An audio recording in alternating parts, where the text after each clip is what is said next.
ஒரு நாள் ஒரு படப்பிடிப்பு நடந்துகிட்டு இருக்கு. நான் ஆற்றுக்கு மறுகரைக்கு போகணும். அதுக்காக போட்ல ஜாமான் ஜட்லாம் ஏத்திக்கிட்டு இருக்கோம். எல்லாரும் அந்த பக்கம் போனாதான் ஷூட்டிங். லைட் வேற போய்கிட்டு இருக்கு. அப்ப அதுக்கான வேலைகளை கத்திக்கிட்டு இருக்கும்போது நான் ஒரு காட்சியை நான் பார்க்குறேன். ஒரு வயதான கிழவி, அதுக்கு மொழி கூட தெரியல, மலையாள மொழி பேசிக்கிட்டு அந்த அம்மா வந்து ஒரு பாட்டி ஒருத்தவங்க வர்றாங்க.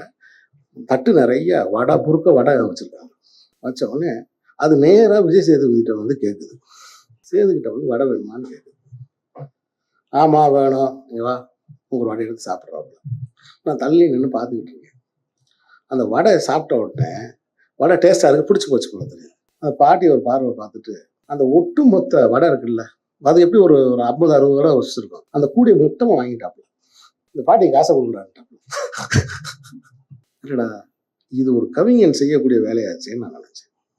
இந்த வேலை இது டக்குனு யாருமே செஞ்சிட மாட்டாங்கல்ல. இது மாதிரி எண்ணற்ற விஷயங்களை நான் விஜய் சேதுபதிட்ட நோட் பண்ணியிருக்கேன்.